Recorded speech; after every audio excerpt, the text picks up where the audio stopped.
Vuol dire che ne...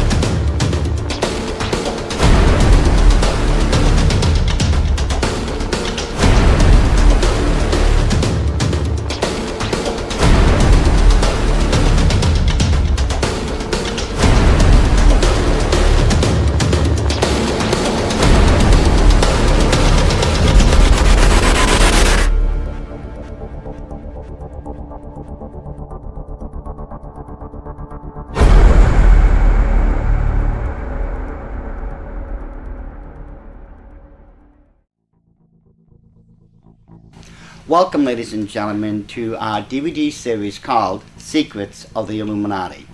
You are at DVD 13 in this series right now, and this DVD is called Dictators of the Illuminati. A little bit more than 5.5 years ago, when Barack Obama stepped into the White House, people ever since that time have been saying, Doc, this doesn't make any more sense. What's going on? The administration is insane. It's out of control. What's going on? It makes no sense. Well, actually, if you understand the inner workings of the Illuminati and their plans for us, it all makes perfect sense.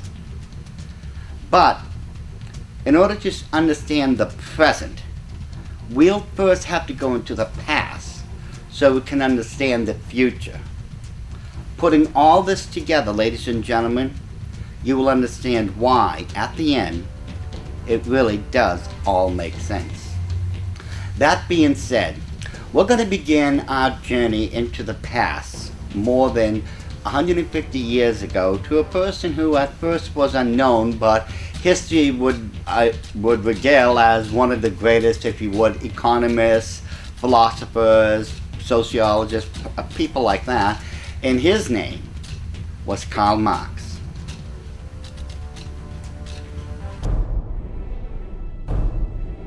Now, let's get into Karl Marx. Karl Marx lived from 1818 to 1883.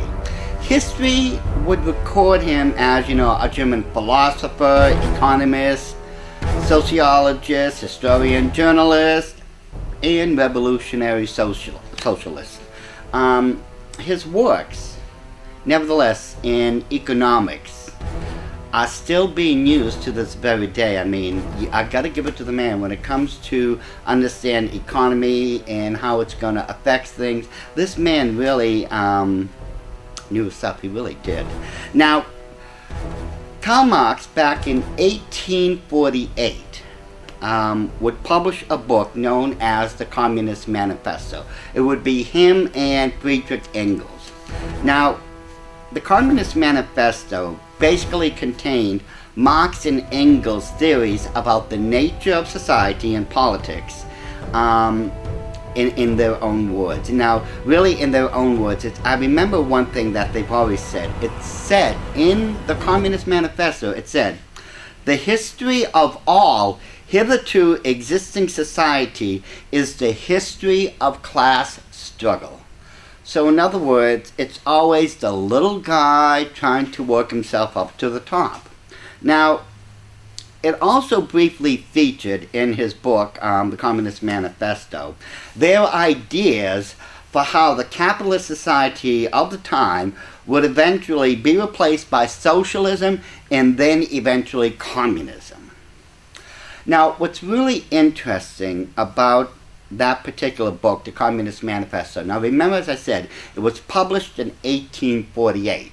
Now, 7 years before that book, there was another book that had already been published, and the author was Clinton Roosevelt. Now, he would be a distant cousin of Franklin Delano Roosevelt. Now, he wrote, Clinton Roosevelt, a book called Science of Government Founded on Natural Law, and this was published in 1841. Now, when we compare Karl Marx's writing on communism and such, you can tell easily, once you read his book and compare it to Clinton Roosevelt's book, Karl Marx plagiarized heavily from Clinton Roosevelt's book. So, the majority, shall we say, of the information in Karl Marx's book when it deals with communism and such, he stole it from Clinton Roosevelt.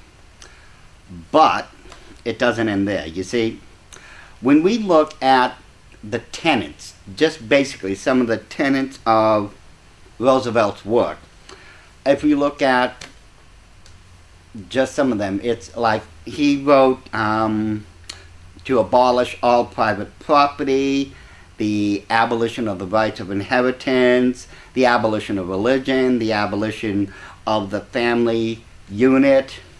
All that he stole. You see, we have to go back a little further than that to Dr. Adam Weishaupt. Now, for those of you who have been following along in this series, you will know by now that Weishaupt was the first head and founder of the Order of the Illuminati. Now, Weishaupt had penned a 7-part plan towards where the last part, the 7th part, would call for the creation of a new world order.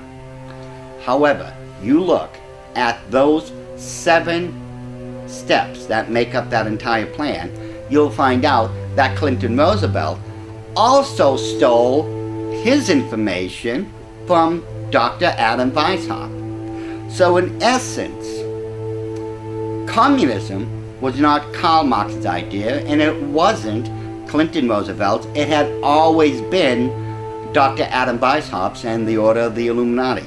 I've always explained to everyone communism like this. Communism is just another word for Illuminism, and that's it. You look at the basic tenets of communism, compare them to the belief system of the Order of the Illuminati, and they'll match up all the time. This is just proof to show to you, ladies and gentlemen, what's going on had always been, and always will be, the idea of the Illuminati. It's not something new, not something someone just came up with something innovative. No, this is something that had always been part of the core plan of the Illuminati to set up and create what they called the New World Order. Now, so you can see, just by simple comparison, Karl Marx, who was a known Illuminist, plagiarized his book and his information in the Communist Manifesto from Clinton Roosevelt. And then Clinton Roosevelt, also a known Illuminist, plagiarized his book, The Science of Government Founded Upon Natural Law, from Dr. Adam Weishaupt's Illuminati's writings.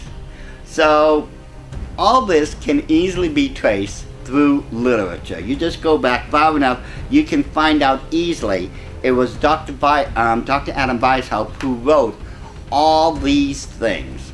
Now what we're going to do now, we're going to get into some of the other dictators and puppets of the Order of the Illuminati, and I want you to see, keep it in the back of your head, how the 7-part plan had been used in all these various forms of government. We're going to go through like socialism, communism, fascism, capitalism, and you will find out the 7-part plan fits in every single one of them.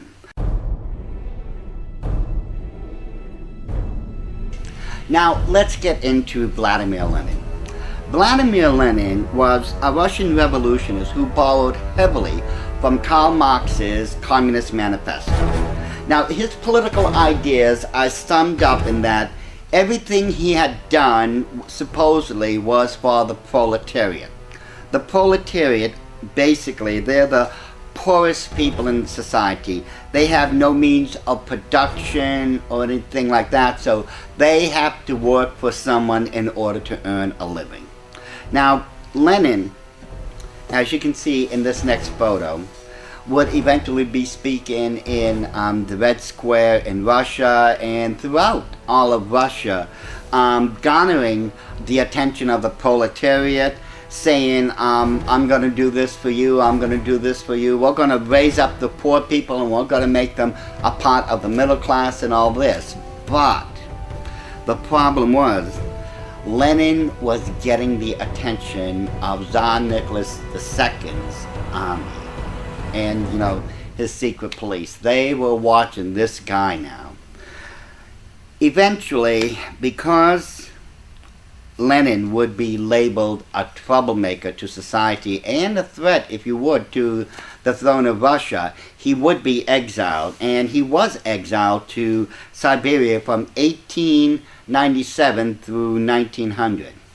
Now, he really was considered an extremist because of his initial support for and later his writings on expanding his Marxist theories, which were a direct threat to the very core of Tsardom. Tsardom being the rule under a Russian king, or what's known as a Tsar. His extreme views threatened the monarchy itself, and I think you know that the monarchy was not about to let it just happen like that. Plus, his own brother Alexander had been executed for his part in a failed plot to murder Alexander III. So all these things is what really got Lenin into a lot of trouble with the monarchy, to where eventually he was exiled, as I said, for 4 years in Siberia. Now, 5 years later, there would be an event that history would record as Bloody Sunday. It happened in 1905. It was known as the Russian Revolution. Now, on January 22nd, 1905, unarmed Russian strikers, along with their families, gathered in St. Petersburg, where they eventually marched upon the Winter Palace of Tsar Nicholas II and presented him with a petition. Now, this was a common practice. Now, I know this may sound a little strange, but this is the case. You see, the people had a tradition, if you would, where every half a year or a year, they would make up a petition, a list of grievances, and they would go to the Winter Palace or wherever Tsar Nicholas II was in residence at the time. They would present him with this list of grievances. He would take it, and he would promise to fix whatever the problems were. Now, in this case, some of the problems, or if you would, a list of grievances that they were going to present to Tsar Nicholas II, some of them was like based on the agrarian problems. There was also, of course, the nationality problem, the labor worker problem, and of course, as always, the educated problems. And as you can tell by this next photo, this was a peaceful demonstration. If you look towards, you know, the background, you can see that there are religious icons being held up by different people. As I said, this was a peaceful demonstration, but a lot of people, and this is what I find interesting, a lot of the people there really disapproved of this method of, shall we say, airing out your grievances. And those people basically were, you know, like the Bolshevik, the Mensheviks, and of course the Social Democrats. And their big problem was marches like this and such, there was no politics to it. In other words, the people themselves were just interested in solving the community problems and things like that. But these other groups, as I said, such as the Bolshevik, the Mensheviks, the Social Democrats. They wanted to put a social banner on all this and say, we the people are demanding this or else. And let's face it, that really never works, and this is something that people really weren't interested in. Now, in 1905, as I said, the people were doing the normal thing. They were marching onto the Winter Palace. They had their list of grievances, but there was an unexpected turn of events. More than 10,000 troops had been ordered to halt the columns of marchers before they reached the Palace Square, but the reaction of government forces was inconsistent and confused. Now, because of this, soldiers began firing into the crowds. Cossacks and regular cavalry people made charges using their sabers or trampling the people, and in the end, more than 1,000 people were killed or wounded. Now, the consequences of, as I said, what's become known as, historically speaking, Bloody Sunday was absolutely horrific. I mean, almost immediately. A strike movement began to spread throughout Russia, and somewhere around 500,000 people refused to work. The Tsar was completely out of favor with the people, even though he had nothing to do with Bloody Sunday. You see, what most people don't realize is that the Tsar was not in residence. He was not at the Winter Palace when this event happened. Nevertheless, the people needed someone to blame, and they were going to blame the person at the top, and in this case, it was Tsar Nicholas II. Now, eventually, the country was replaced with a constitutional monarchy, and the Tsar became the head of state, or basically just a figurehead. And in 1906, the State Duma was introduced and became Russia's first elected parliament. And, well, that part, as I said, of what happened with Bloody Sunday is really what started the downfall of the Russian monarchy. And for those of you who know your history, you know this would not only spell the downfall of the Russian monarchy, it would doom Tsar Nicholas II and his family.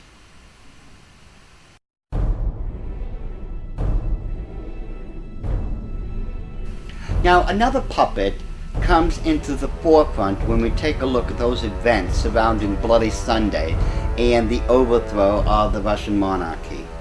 Now, there was a person known as Leon Trotsky, and history recorded Trotsky as a Marxist revolutionist who had his own views and theories like all the others. And he would be called what you would call a Soviet, really, politician, and the founder and first leader of the Red Army. Now, I'm sure most of you have heard of the Red Army of Russia by now. But one thing most people don't realize is that he was also a member of the Order of the Illuminati. Now, in January of 1889, Trotsky had been arrested and spent 2 years in prison before his trial date. I mean, he was just sitting there for 2 years, and finally someone said, okay, let's try the guy. Well, in 1900, he would be exiled in Irkutsk, and that's in the Irkutsk region of Siberia, and would stay there for the next 4 years until 1904. Now, he would later secretly return to Russia in February of 1905, and he started an underground printing press in Kiev. But shortly afterwards, that would have been May of 1905, he had been betrayed by someone who was placed in his ranks by the secret police, and eventually he fled to Finland. Now, this is where we're going to leave Trotsky for a moment, and we're going to get into another person. Those of you who have been following this series should recognize by now, and his name is Jacob Schiff. Now, Jacob Schiff was an American banker, businessman, and member of the Illuminati. From his base on Wall Street, he was the foremost Jewish leader from 1880 through 1920, and later on, that actually became known as the Shift Era. Now, as the head of the New York investment firm of Kuhn, Loeb and Company, he had raised huge war loans for Japan. Now, the Japanese-Russian War of 1904 had a profound effect upon these events we're getting into. Because of Jacob Schiff's wartime loans, the Japanese were able to launch a stunning attack against the Russians at Port Arthur. In the following year, the Japanese decimated the Russian fleet, and in 1905, Jacob Schiff received the Mikado Medal, the second order of the Treasure of Japan, in recognition of the important role he played in that campaign by raising all that wartime money to side Japan. Now, the big question you have to ask yourself is, what was Jacob Schiff's invested interest in the Japanese-Russian War? Remember, Schiff was headquartered in New York, and those events were happening on the other side of the war, of the world, that is. So, what was Jacob Schiff's interest? Well, first of all, it would begin to help weaken the Tsarist rule over Russia, but the most important reason Jacob Schiff had here is an area known as the Baku Noble Oil Fields in Russia.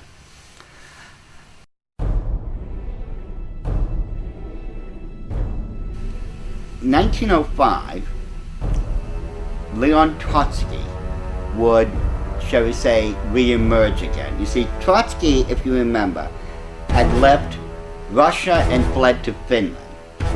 Well, he would travel extensively touting his Marxist, communist ideas and views, and by the time 1916 had come about, Trotsky was such a troublemaker, he was even expelled from France. And no offense, but France will take in anyone. And they were so sick and tired of this guy that they said, "You're out." Now, the next place he would come to would be the United States of America, and he came here under very, very mysterious circumstances. You see, when Leon Trotsky was brought here to America, he was brought here by a very wealthy patron. And I think all of you can guess who that patron might have been by now. Of course, that was Jacob Schiff. Now, Trotsky remained in New York for several months while writing for a Russian socialist paper called the New Mir, or New World. While at the same time, he would be given the revolutionary speeches and lectures at mass meetings in New York City, which there was quite a number of things like that going on in New York at that time. Now, it would be the year later, on March 15, 1917, that Tsar Nicholas was forced to abdicate his throne. 8 days later, on March 23rd, a mass meeting was held at Carnegie Hall in New York to celebrate the abdication of Nicholas II, which meant the overthrow of Tsarist rule in Russia. Thousands of socialists, Marxists, nihilists, and anarchists attended this meeting to cheer Nicholas II's abdication. And it's interesting that on the following day, there was published on page 2 of the New York Times a telegram from Jacob Schiff, which had been read to the audience. It goes as follows.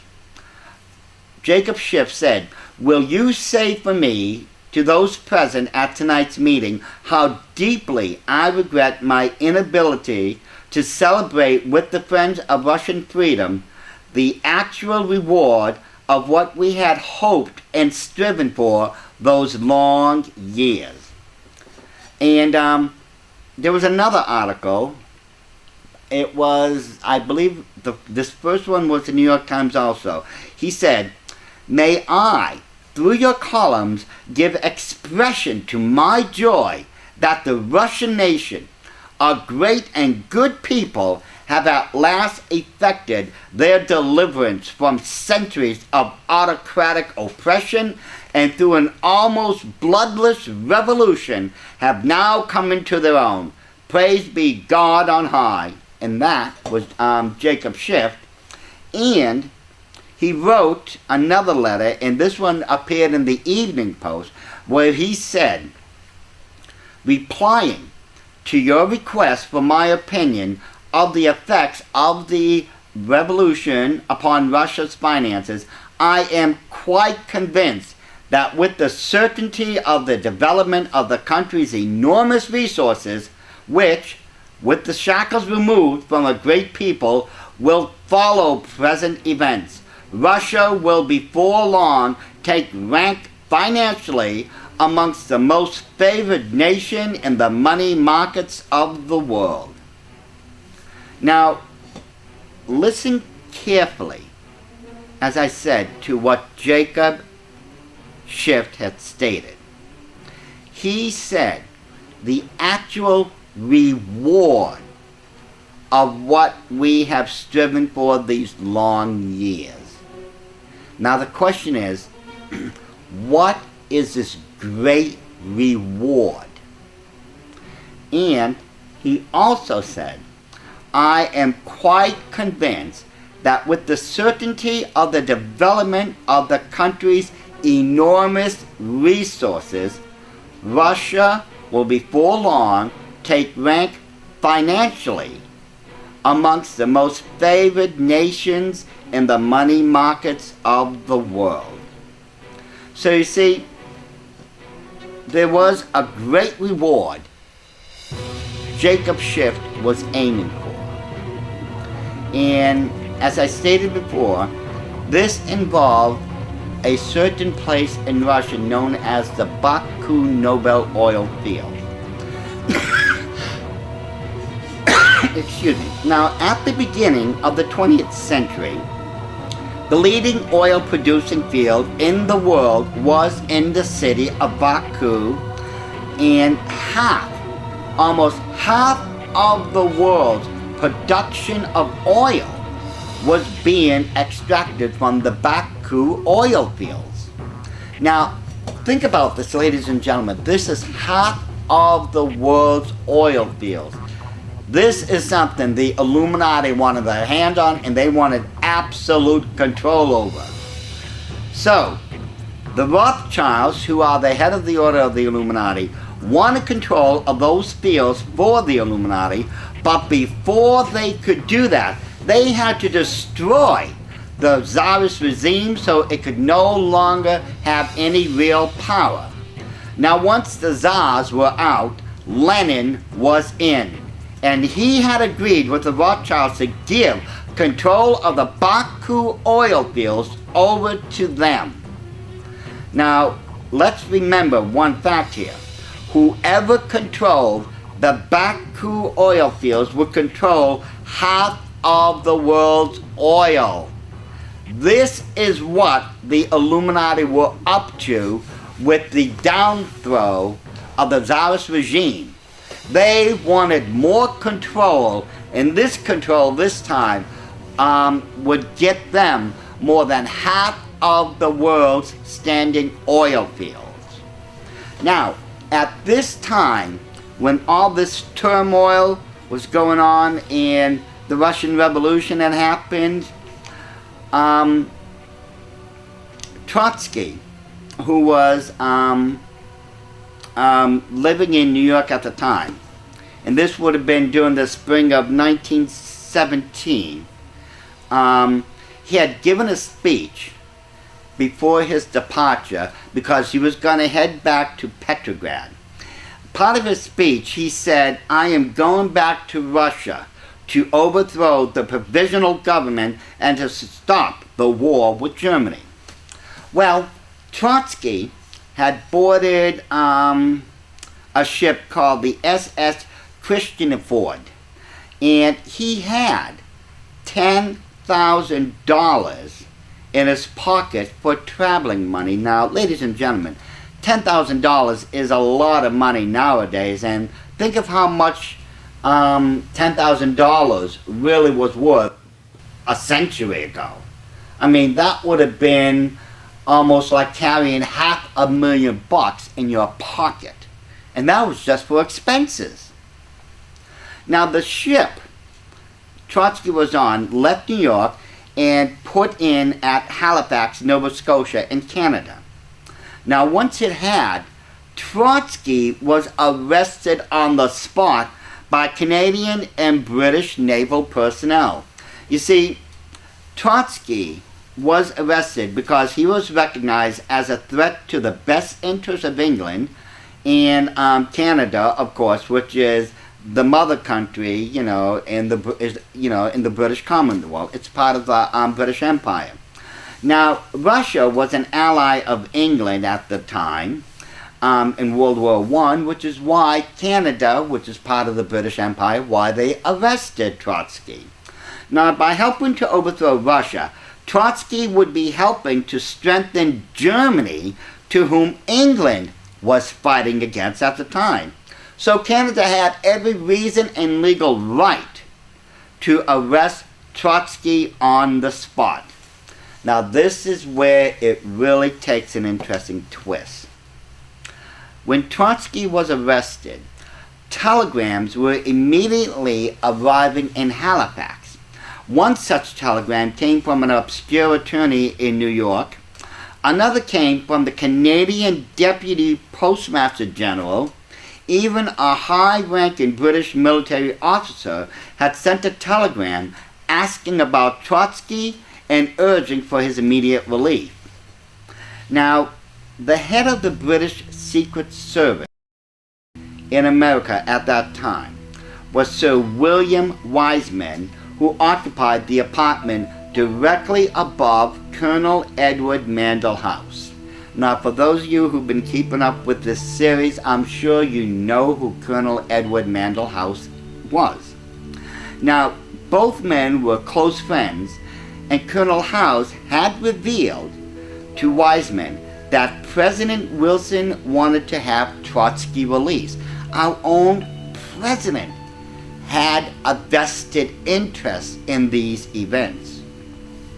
You see, Colonel House, as I've always stated in the past, was the avatar of President Wilson and advised him on many issues regarding the U.S. Wilson wanted Trotsky released because Russia would serve as an ally for his goals of creating the League of Nations, which would have made Wilson the first global dictator if it had happened. Please refer, if you would, ladies and gentlemen, I believe all this is in my third DVD called Frontmen of the Illuminati, the whole history of what I just covered. Now, Sir William Wiseman was an MI6 spy whose mission was to get the U.S. involved in World War I.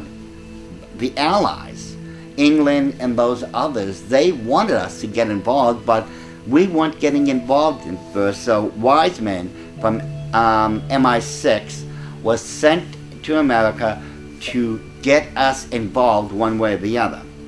Now, Wiseman advised the government and the British Admiralties on issues and other such things. And on April 21st, 1917, he advised that Trotsky be released and sent on his merry way.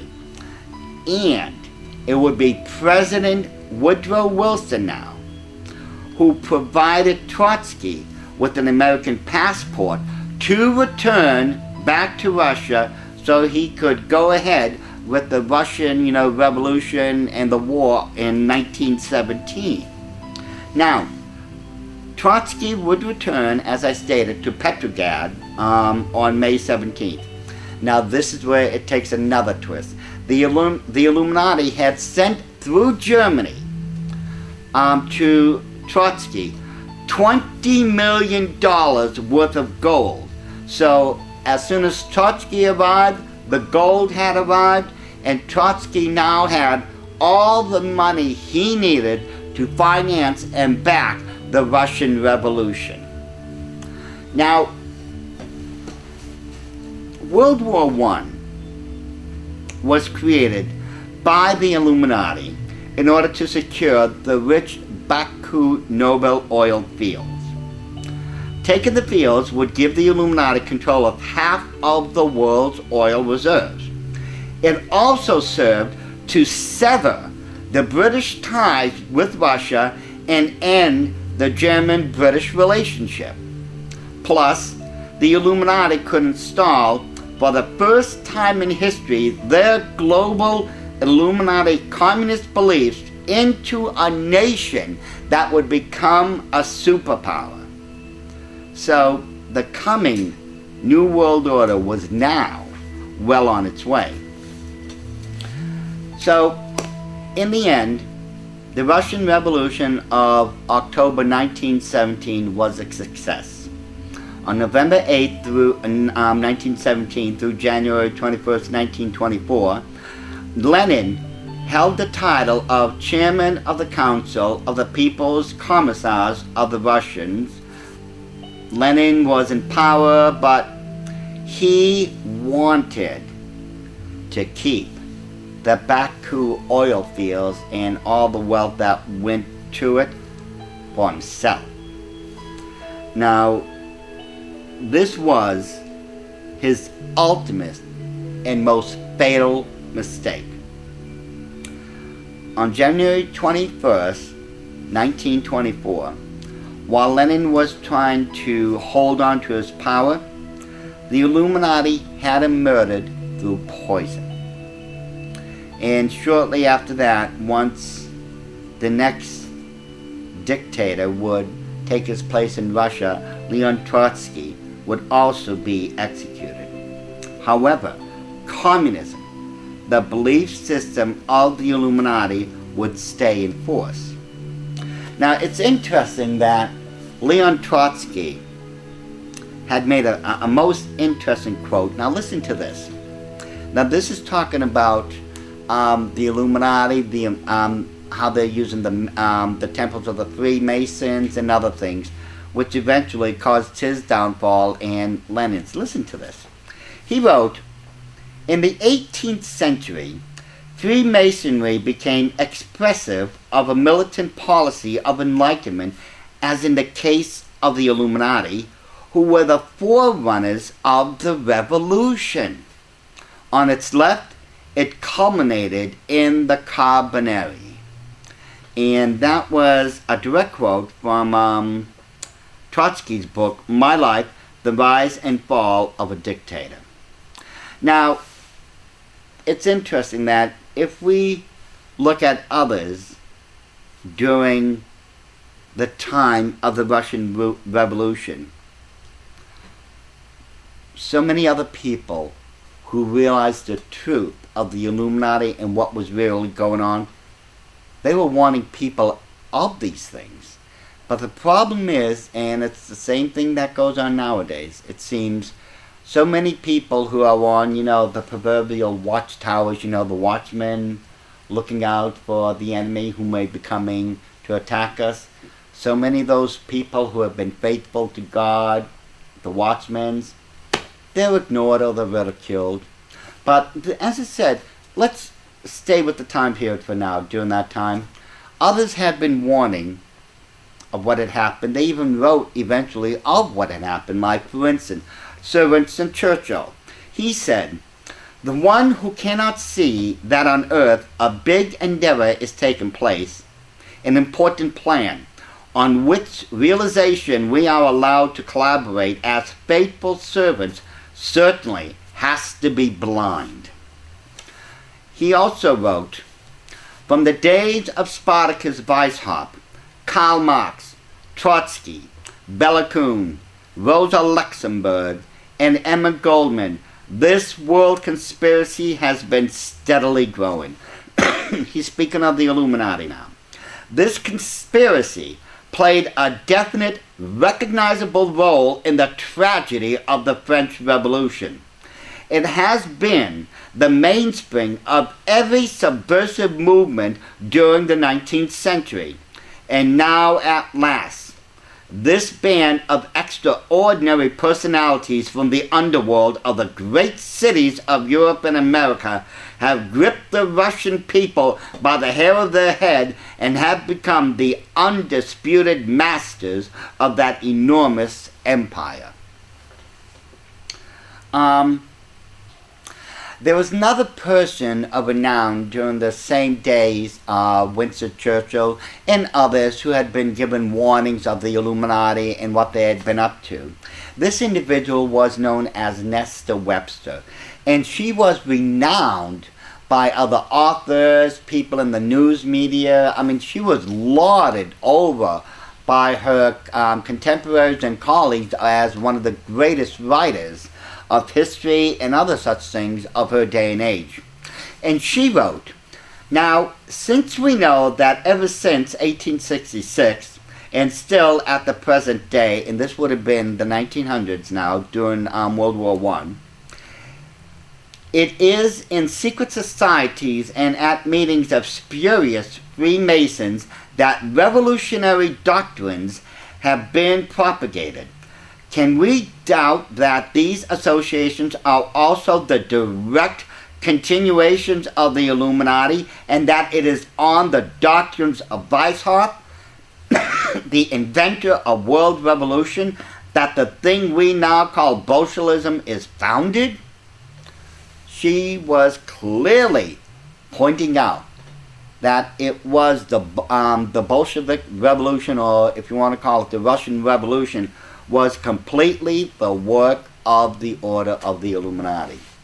And speaking of the Illuminati, many times throughout this series I have used the Illuminati New World Order playing cards to show how the Illuminati will advance, give advanced knowledge to those in their order of their plans and what they're going to have in the future coming down the pipeline. When we look at the Illuminati cards, once again, and if you take a look at this next photo, it shows Russia. And then, after that, the next Illuminati card shows an international communist conspiracy, and I know everyone by now should be able to recognize the face of Vladimir Lenin on that particular playing card. Now, this next Illuminati card says May Day. Now that would be May 1st. Now May 1st in Russia became known as the Russian Workers' Day, or May Day. But May Day, or May 1st, is the second highest night of human sacrifice in the order of the Illuminati. To this very day it's still called Beltane, and that's centuries and centuries old. But because of the involvement of the Illuminati and the destruction of Tsarist Russia, and in the success of the dictatorship that would be in Russia from here on in, they would, the Illuminati, make the second highest night of human sacrifice, Beltane, the day in which you're supposed to celebrate the victory of the proletariat, the poor oppressed people would rise up and, tie their own shoelaces and make their own path, That's just one big lie, ladies and gentlemen. History will say that's what it's all about, but the truth of the matter is, you dig deep enough into the Baku oil fields, and you will find the truth of what I'm saying there all along. The Illuminati wanted half of the known oil fields at that day and age in their back pockets. Now, when we go to this next Illuminati playing card, well, it shows the method in which Vladimir Lenin was going to be executed, and going by the card, it even says poison. And then if we look at this next card, it says Lenin's body. And this was, of course, if you look at this next photo, it's the same photo. Lenin's body is in a glass case, and it's the same thing as the Illuminati playing card. So you see, ladies and gentlemen, as I stated, the entire events surrounding the Russian Revolution and the destruction of Tsarist Russia was all because of money, the oil fields. The Illuminati wanted them. And when the Illuminati wants something, ladies and gentlemen, I can't think of anything outside of God that is capable of stopping them, especially nowadays.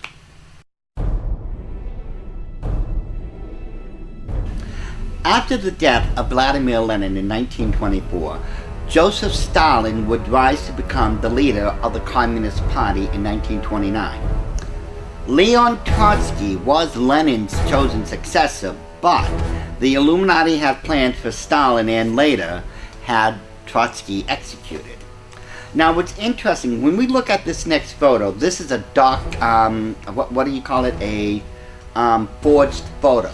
You know, let's just say the 1920s version of a CGI. You see, when we look at the comparisons between Lenin and Stalin, there's a lot of similarities. You see, both men were very ambitious and clever politicians. Both were extremely patriotic. They really were. A lot of what they did really was for their country, but let's face it, they would be reaping the benefits as a result. But so much, you know, for the idea of communism, you know, share and share alike.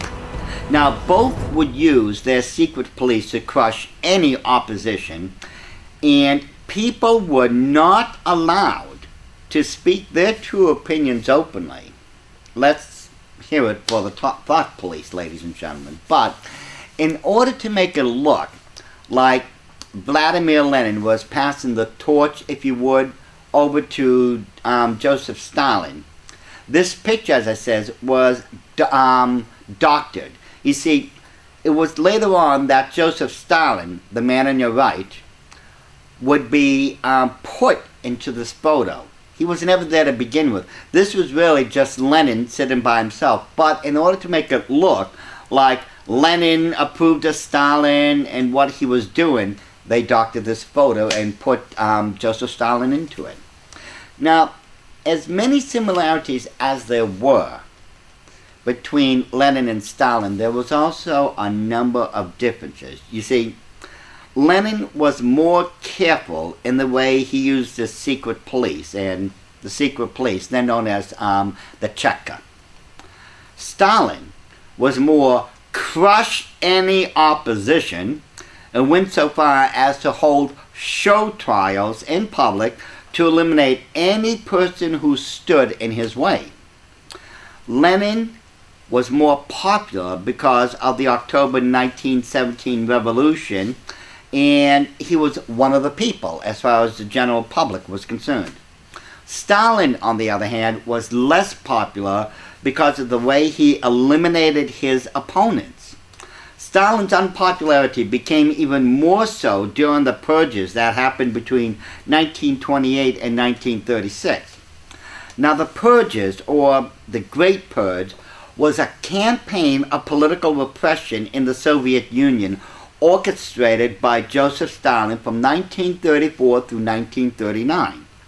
It would involve a large-scale purge of the Communist Party and government officials, repression of the peasants, the old Bolshevik, and the Red Army leadership. There were widespread police surveillance, suspicion of saboteurs, imprisonment, and arbitrary executions. And this is where we come into what's known as the gulags. Now, if you look at this next photos carefully, ladies and gentlemen, the Gulag was a government agency that administered the main Soviet forced labor camp system during Stalin's dictatorship. Under Stalin, between the Great Purge and the gulags, between 10 to 20 million Russians had died. Many simply starved to death in these gulags. Now take a look at these next photos carefully. Victims of Stalin's purge were sent to work in gulags in subarctic temperatures. We're talking anywhere from 20 to 30 to 40, sometimes 50 below zero weather. By the time Stalin took full power, it was well known of his willingness to use brutality to achieve his political aims. However, no one was prepared for the extreme violence and oppression that Stalin would unleash in 1928 under the 5-year plan. Now, the 5-year plan was Stalin's radical attempt to bring the Soviet Union into the industrial age. As a result, in the name of communism, he seized assets, farms, factories, etc., and reorganized the economy. However, these moves often led to less efficient production, which ensured that mass starvation swept throughout the countryside. The first 5-year plan lasted from 1928 through 1932. Now that's only 4 years, but it was declared a completed year ahead of schedule because it was supposed to have been so successful. Now the second 5-year plan lasted from 1933 to 1937. The third one began in 1938 but was interrupted by World War II. Now, even though each 5-year plan was an unmitigated disaster, no one would dare complain. Any protest, remember ladies and gentlemen, would result in either death or relocation to what's known as a gulag or a concentration camp. Now, like Lenin, Joseph Stalin was an ardent follower of Marxism, though Lenin was a socialist, whereas Stalin was a communist. And yet, let's look at this next illustration, which we've already used. If you remember, on the left-hand side, those are the 12 points of communism by Clinton Roosevelt. And on the right-hand side is the 7-part plan towards the creation of a new world order as penned by Dr. Adam Weishaupt.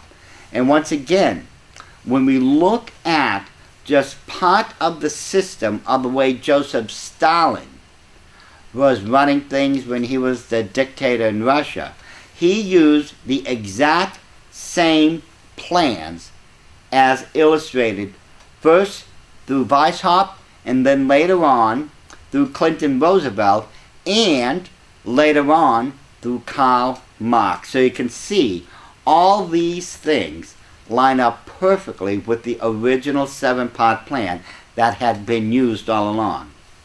Now, Joseph Stalin claimed he did everything for the sake of the people. In other words, the proletariat needed him to save them. You know, the poor little people, they're being, trodden upon, and I'm going to be your best buddy, and I'm going to come and save you from the mean middle class and those people in upper society who have everything. And he was going to save the people, obviously, as Marx had written, he was going to save them from class struggle. And of course, those who disagreed either died or were sent away. Now, Joseph Stalin is, in the Illuminati, known as one of the greatest dictators of his day and age. He was, after all, as I said, an Illuminist, and he's recognized as such in the Illuminati to this very day. Now, as soon as he gained full power in Russia, he gave the Baku oil fields over to his masters in the Illuminati. This is why they created the Russian Revolution and brought down the Tsar to begin with, so they could control the Baku oil field. Stalin gave it to them, whereas Lenin didn't want to, so they poisoned, as I said, Vladimir Lenin. And Joseph Stalin, they rewarded. They gave him absolute control over Russia as the supreme dictator, if you would. Now, many years later, it would be on March 5th, 1953, that Joseph Stalin was found dead. Stalin had been injected with the poison by a god known as Khrushchev. Stalin was executed under orders from the Illuminati because he wanted to, believe it or not, start World War III with America.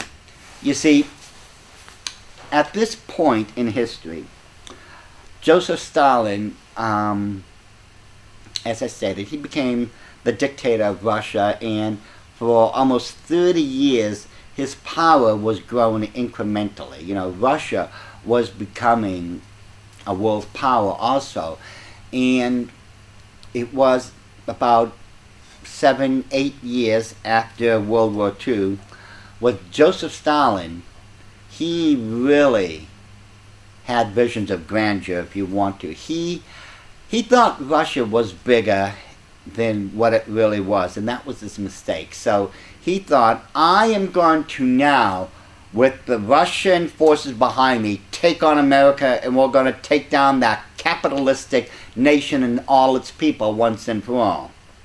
Well, the Illuminati told him, back down, you're not going to do it.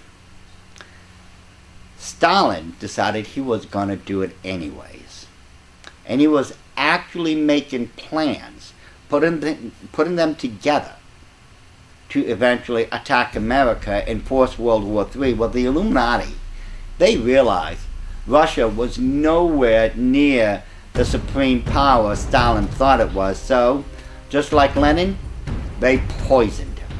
It's one of the favorite, shall we say, method of executing in the Illuminati. It's known as beneficia, the art of poisoning. And, well, I hate to say this, but Joseph Stalin, he made a serious mistake, and he paid the consequences as a result. Nevertheless, when we look at the way Russia had been run during those day and age under, Lenin and then Stalin, and compare them to the 7-part plan of Dr. Adam Weishaupt towards the creation of a new world order, you can see it all lines up. Now, what we're going to do, we're going to take another trip across history's timeline, and we're going to get into another dictator. One I know that you, ladies and gentlemen, would have to know about, and which history would record as one of the most damnable persons in history that ever existed.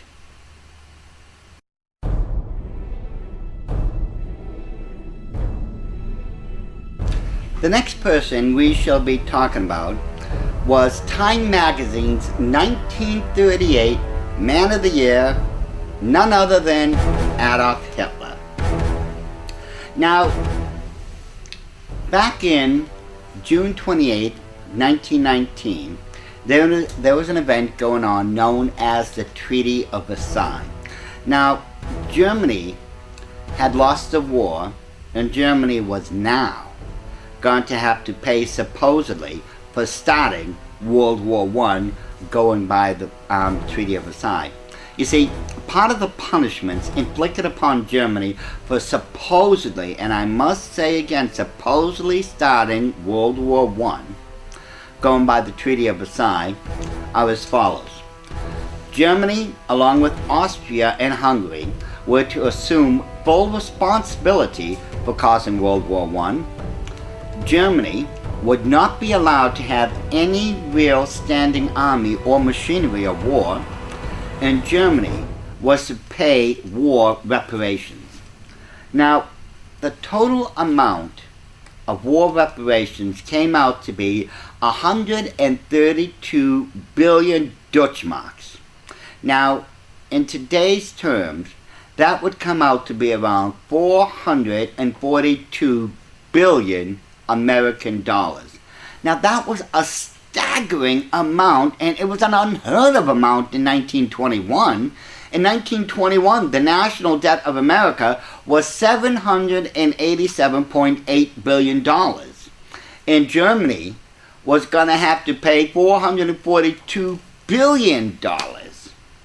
Now, other concessions were added, but the end result was that Germany was a defeated nation that ended up in national poverty, unable to defend or feed itself, and forced to admit that World War I was all their fault. We know, in fact, it was the Illuminati that had fomented World War I, as we just went through, and we demonstrated how they implemented their 7-part plan to create a new world order into Russia at that time.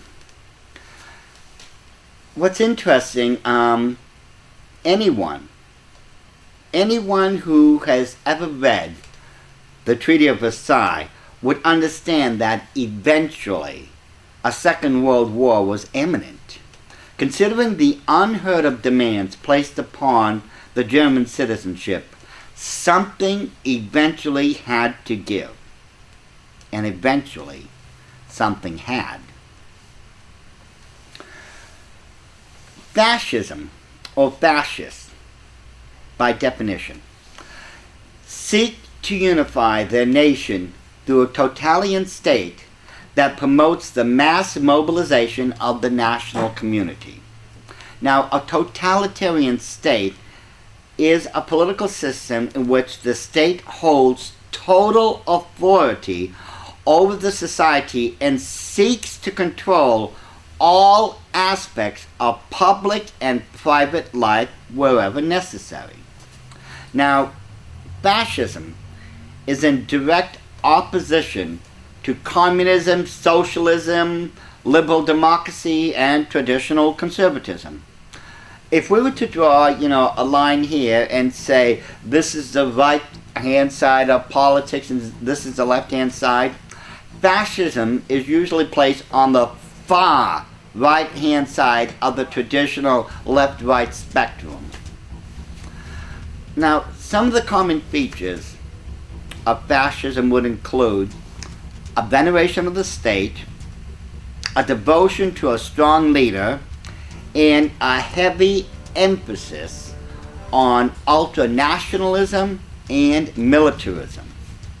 Now, in addition, fascism views political violence, war, and imperialism as a means to achieve national rejuvenation and asserts that stronger nations have the right to expand their territory by displacing or getting rid of weaker nations. Now, undoubtedly, what finally propelled Adolf Hitler into power was the burning of the Reichstag building. At Hitler's urging, the Reichstag fire decree of February 28, 1933 was passed, which suspended basic rights and allowed detention without trial. Detention without trial. That sounds very familiar to me, ladies and gentlemen, and quite honestly, I don't like it. Eventually, a Dutch communist, Maurits van der Lubbe, would be framed and executed on January 10th, 1934 for supposedly burning the Reichstag building. Now, it would be before that, on January 20th, 1933, Hitler became the Chancellor of Germany. There are, of course, many other contributing factors as to how Hitler came into power. However, suffice it to say that Hitler's 1,000-year Reich would thus begin. Now, when we take a look into Hitler's reign, a lot of things jump out as far as my memory and the memory of many other people who are old enough or who at least know their history well enough. One of those things that immediately jump out is a group of people that was known as the Schutzstaffel. Now, the Schutzstaffel grew from a small paramilitary group to one of the most powerful groups within the Wehrmacht. Now, the Wehrmacht is the armed forces, in this case the German armed forces. It's known as Wehrmacht. They embodied the Nazi ideology and was under the command of the SS leader Heinrich Himmler. They served as the personal bodyguard for the Fuhrer and eventually numbered to somewhere around 1 million soldiers. And then, as you can see in this next photo, we had Hitler's youth group. Now, Hitler's youth group was a paramilitary organization of the Nazi Party for boys ages 14 through 18. There was also a younger boys section for youth from ages, 10 through 14.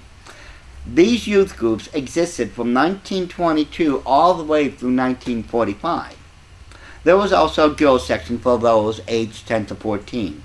But Hitler brought all these things to fruition. I mean, he made these youth groups much bigger, much grander than they originally were, and eventually they became paramilitary groups at that. Now, those soldiers in the Schutzstaffel or the Wehrmacht had to take what was known in German as Das Wehrpflicht, or an oath of allegiance. That oath of allegiance goes as follows. I swear by God, this holy oath, that I want to offer unconditional obedience to the Führer of the German Reich and people, Adolf Hitler, the commander-in-chief of the Wehrmacht, and be prepared as a brave soldier to risk my life for this oath at any time. Now, Hitler's logo, as you well know, was the swastika. And as you can see in this photo here, ladies and gentlemen, there's a group of soldiers placing their hands right above the swastika. You see, since Hitler couldn't obviously attend every oath-swearing ceremony, it was considered to be the same thing if, instead, the soldier were to take their oath by using the logo or the symbol of Hitler and the Third Reich. Now, here we get into another aspect of Hitler's reign or the Nazi regime. Hitler's, shall we say, his views on gun control. You see, Hitler had a gun control program also. And he wrote quite a lot and extensively on gun control. One thing in particular comes to mind. He wrote, "The most foolish mistake we could possibly make would be to allow the subject races to possess arms. History shows that all conquerors who have allowed their subject races to carry arms have prepared their own downfall by doing so." And of course, one of the most horrific of all events that ever happened throughout the Nazi reign, or the German reign, whatever you want to call it, as these next photos will show you, were the concentration camp. Now, it has been estimated that there had been around 1,200 concentration camps during the Nazi regime, and around 11 people were murdered in those camps. And of course, if you were Jewish, you would be forced to take a numerical tattoo, as those two boys are shown in that photo. Now, there was, of course, what was also known as the death trains. The majority of people who were sent to concentration camps were loaded into railroad cars and packed into them like sardines. I mean, many people had to endure 3 to 5 days of standing on their feet because they were so densely packed into the railroad cars, and they had to go without food or water for days. Now, show you this next photo. I want you to read along with me very carefully. You see, like someone else nowadays, Hitler also had his own healthcare system. But this one was unknown to most people. This was a secret program and it was known as the T4 program. Now, T4 was a secret medical program established by Hitler to determine, by death panels now, what patients would be considered to have lives unworthy to be lived, and what would be the most practical and cheap manner of removing them from being burdens on the healthcare system through death. Now, some who were considered unworthy to live were patients suffering from diseases, who were not employable, the mentally handicapped, anyone who had been institutionalized for at least 5 years, the criminally insane, eventually the elderly, eventually non-Aryans. Now, there was a physician, his name was Joseph Mengele. Now, Joseph Mengele was the first physician of the Birkenau subcamp used in Auschwitz, and he used these camps to carry out his medical experiments. He would have his victims killed through lethal injections, shootings, beatings, through selections, and through deadly experiments. I remember, and this could be because as a result of my old Illuminati days or because of medical curiosity, but I will never forget one of Joseph Mengele's experiments. He would actually take some poor victim and literally have them thrust their hand or their arm into liquid nitrogen. Now, for those of you who don't know liquid nitrogen, you put anything in it, it's going to freeze instantly. I mean, a lot of the experiments they show, like in high school, they'll take a rose, put it in liquid nitrogen for a second or two, take it out, it's completely frozen, and they'll slap it on a table, and it'll shatter into hundreds and hundreds of pieces. Well, Joseph Mengele, his experiments involved taking these German prisoners and literally putting their hands all the way in or all the way up to their shoulders into liquid nitrogen just to see the effects. Some of the arms were shattered to see what the end result was, and some he would just let the arm slowly defrost, and I think at that point the arm would be no good. But this is the type of sicko, is the only word I can think of, that was Joseph Mengele. They had a word for Mengele. It was Todesengel. Todesengel from the German is the angel of death.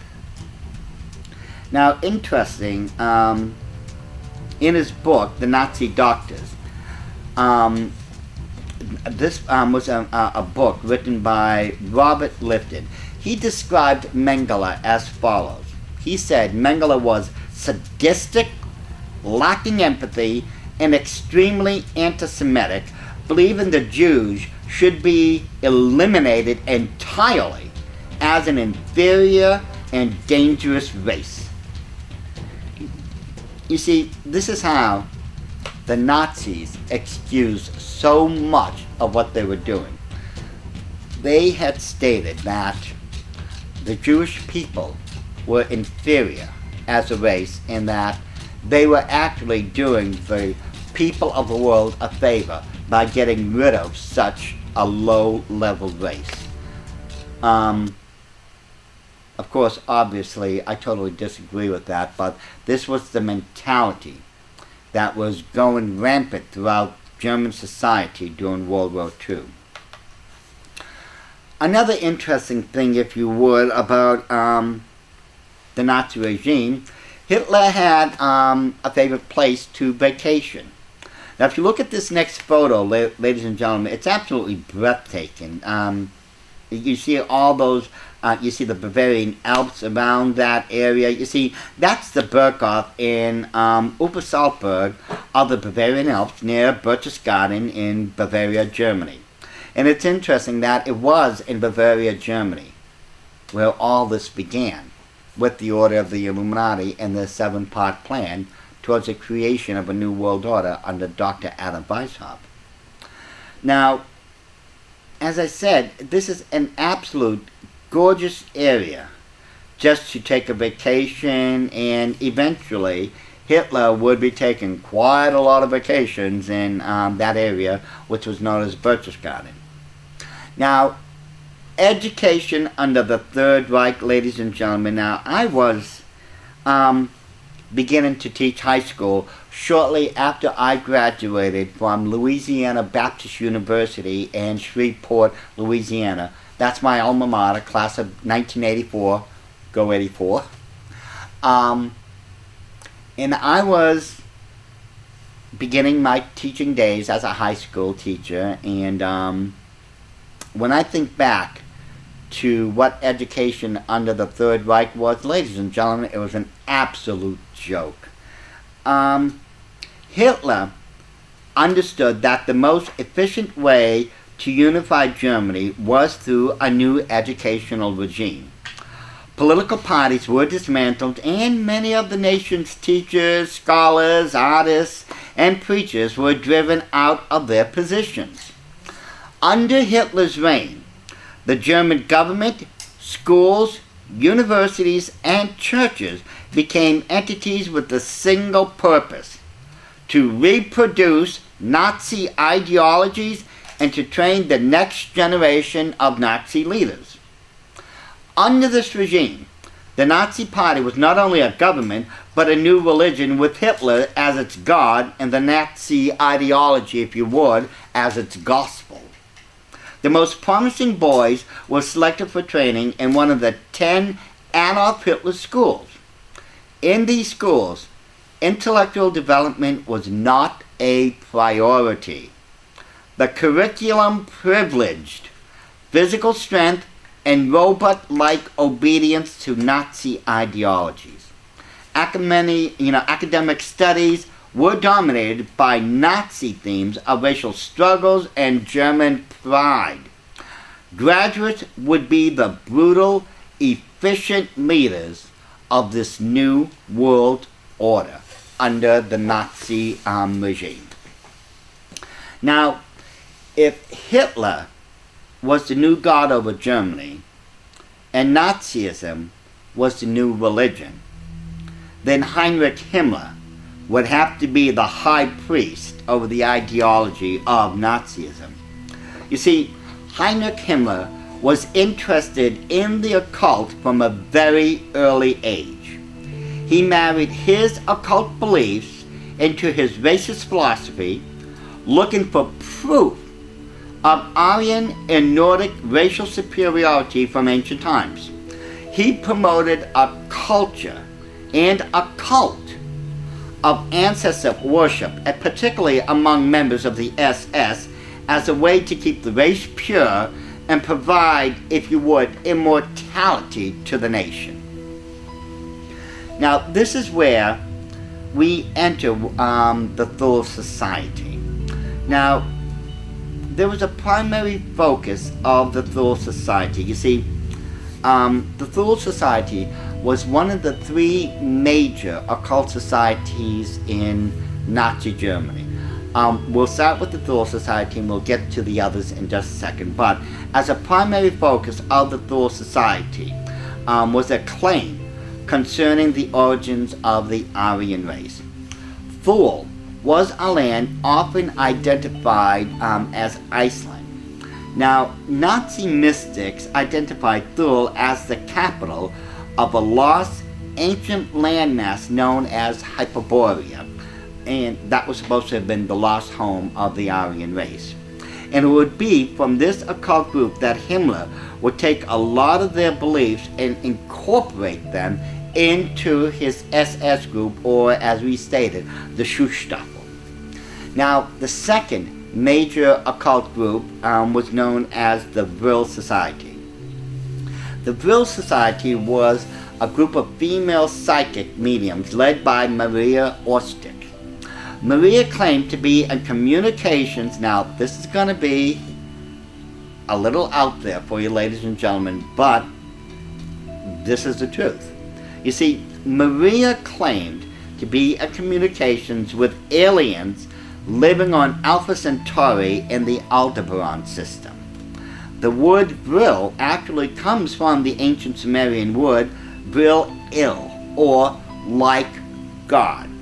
Now, we covered in greater detail the Thule and the Vril Society in DVDs 9 and 10. It's part 1, part 2.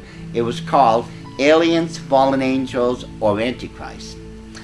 For more information on these two groups and their involvement in Nazi Germany, their occult influence, and how they helped and guided and actually steered Germany to the creation of UFOs. All this information and a lot more can be found within DVDs 9 and 10, but we have to move on here. Now, the third occult society, the real power behind Nazi Germany and Adolf Hitler, were the Illuminati. They were working through the Masonic lodges that was in Germany at the time, and they were giving Adolf Hitler his marching orders. Now, with Hitler in power in 1933, both Thule and Vril Society received official state backing. Up to 1941, Hitler forbade secret societies to be in Germany, and that included the Masons. I'll get into that in a bit. But the Thule and the Vril societies were documented under a new part of the German regime. They became part of the SSE4 unit. So the Thule and the Vril Society could now keep their financial backings. Now, here's the rub of it. This is where it gets interesting, ladies and gentlemen. If you remember, Vladimir Lenin was a socialist, Joseph Stalin was a communist, Adolf Hitler was a fascist, and all three of them, and we'll get into some others, were following the 7-part plan of the Illuminati towards the creation of a new world order. You would think Adolf Hitler would have learned a lesson from Vladimir Lenin. You see, Vladimir Lenin, just like Joseph Stalin was going to, betrayed their masters in the order of the Illuminati, and the Illuminati poisoned both of them. They, just like any other person who, especially if they receive that type of prominence and power, those who betray the Illuminati pay the ultimate price. And Hitler, you would have thought he would never have done such a thing, but he did. You see, now let me just pause it there for a second and go to England just for a split second. You see, in 1936, Edward VIII became King of England after the death of his father, King George V. Now, Edward VIII hadn't ascended the throne yet. That would usually take a year for England to set up everything so that he could go through the coronation ceremony, be anointed with holy oil, and proclaim the new king over England. But he did ascend to the throne. Upon the death of his father, he automatically became King Edward VIII. Now, he was unmarried at the time. And like a lot of English noble people in those day and age, they were fascinated for some odd reason by American women who were flamboyant, who spoke their mind. Well, you see, that's American. That was the American mindset back then anyways. American females, they can be flamboyant, they speak their mind, they're very fun, they love to go out there and have a good party and all this, and it wasn't unexpected since that was what was going on during the 30s. You know, that's just the way it was back then. And there was a particular lady who caught the attention of Edward VIII, and her name was Wallis Simpson. Now, Wallis Simpson adored Edward VIII, and he adored her. He would deny her nothing, including the throne of England. You see, he wanted to marry Wallace Simpson. And now this was kept secret, obviously, for quite a number of months, like most marriages in England still are. Just look at, how long under wraps the eventual wedding of Prince William and Kate, how long it took for us to finally get final confirmation, yes, they are going to get married. Well, the problem was, it had become known in his own British cabinet, especially by his own prime minister, and that would be in this next photo. That would be, I can't think of the prime minister's name. I'll think of it. But the prime minister at the time, Baldwin was his last name, found out that Edward VIII was a perfect fascist. You see, this guy, Edward VIII, really thought the world about Adolf Hitler, the way Hitler supposedly brought back Nazi Germany out of extinction, and he heralded Adolf Hitler, if you would, as the German savior. And this caused Sir Stanley Baldwin and Parliament great concern.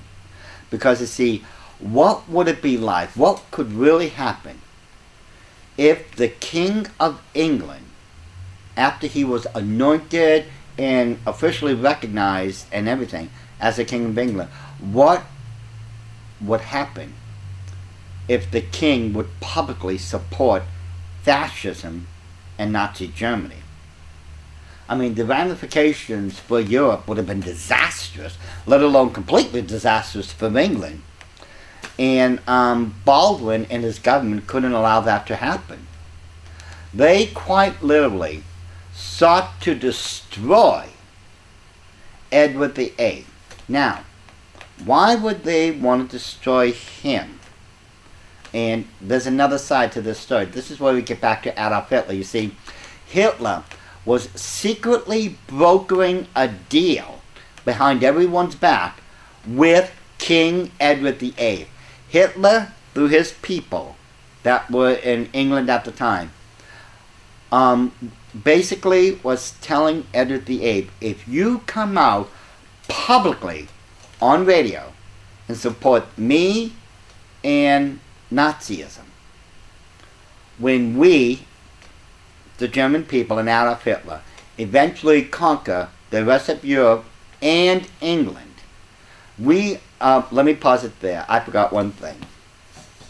You see, Stanley Baldwin decided that he was going to put an end to King Edward's ambitions to the throne and to Wallace Simpson. You see, he tricked, literally speaking, he and his own government tricked Edward VIII into abdicating. You see, they basically told Edward VIII, you can keep the throne and get rid of Wallace Simpson, or you can marry Wallace Simpson and give up the throne, but we won't allow you to have both. They made it look as if it was a conflict of interest. You see, Wallace Simpson had already been married twice and was about to divorce her second husband.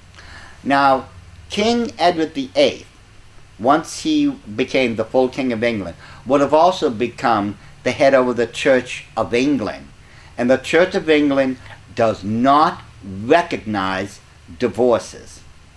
So, because he'd be the King of England, Edward VIII would not be allowed to marry a divorced lady. Plus, there was a hidden problem here also. If he married Wallace Simpson, well, she was twice divorced. What makes you think she wouldn't do it a third time? And you see, in all of British history, no queen had ever divorced a reigning English monarch, the king. No lady ever did that, so there was a lot on stake here that they were telling Edward VIII. But the truth of the matter is, they feared his Nazi connection with Adolf Hitler.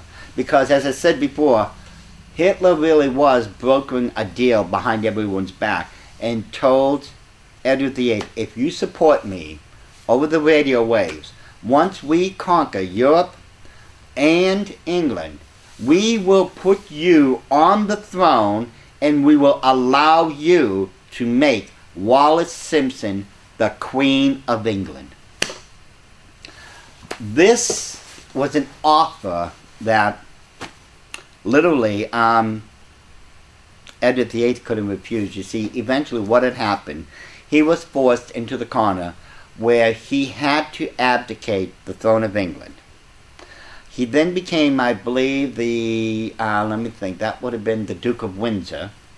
And Wallis Simpson would be allowed the title of Duchess of Windsor, but she would not allowed to have the word royal, the royal duchess, before her title. It wasn't allowed. It was considered a great insult.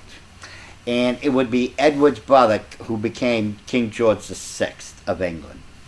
George VI, as a matter of fact, recently there was a movie made about him. It was called The King's Speech. If you haven't seen it, it's about it's a good accurate account of King George VI and his stuttering problem. But you see, the problem here was the British government feared their own king. They were not going to allow a reigning monarch to give 2 thumbs up to Adolf Hitler. And at the same time, Hitler, if you remember, he wanted to broker that deal with Edward VIII. By doing so, he was betraying his masters in the Illuminati. You see, the end result would have been Hitler, had he managed to take all of England, his agreement, and he would have gone through it, would be to put Edward and Wallis Simpson on the throne, and he'd have enough power to literally stand up against his masters in the order of the Illuminati and force them out of Europe. Well, the problem was the Illuminati found out. And if you take a look at some of these next photos, you will see, as I stated before, Adolf Hitler is courting Wallis Simpson and the Duke of Windsor, formerly the King of England, in this one photo. And here's another photo that shows him walking them both to Berchtesgaden. But once the Illuminati found out those plans, they took care of matters quickly. So that by the time, and it was no accident, no coincidence, that the day before May Day, Hitler committed suicide. But like all of the people in the past, people such as Adolf Hitler, Vladimir Lenin, and eventually Joseph Stalin and others, those who betrayed the Illuminati, especially once they reached that pinnacle of power, you betray the Illuminati, there's an ultimate price to pay, and every single one of them had. Now, just like the others, Adolf Hitler had followed the Illuminati's 7-part plan towards the creation of a new world order.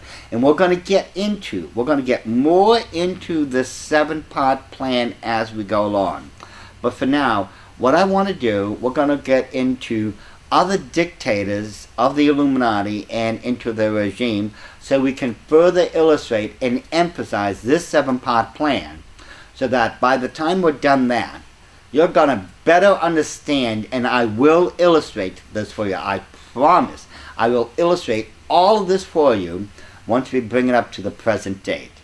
And once we do that, we're going to take a trip down the road into the future. And I can tell you right now, ladies and gentlemen, the future looks very, very bleak indeed.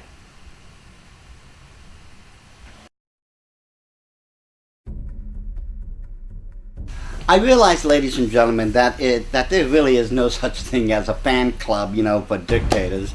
But I'll tell you this much. If there was ever a dictator who was more annoying to me, I mean, this guy was just the biggest wannabe. He was just an annoying creature, and that was Benito Mussolini. Now, if you look at this photo of Benito Mussolini, you can see that smug, self-righteous look on his face.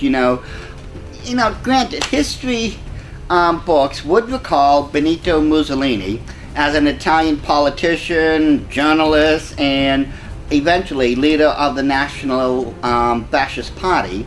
And he did rule the country legitimately as a prime minister from 1922 till he was ousted in 1943.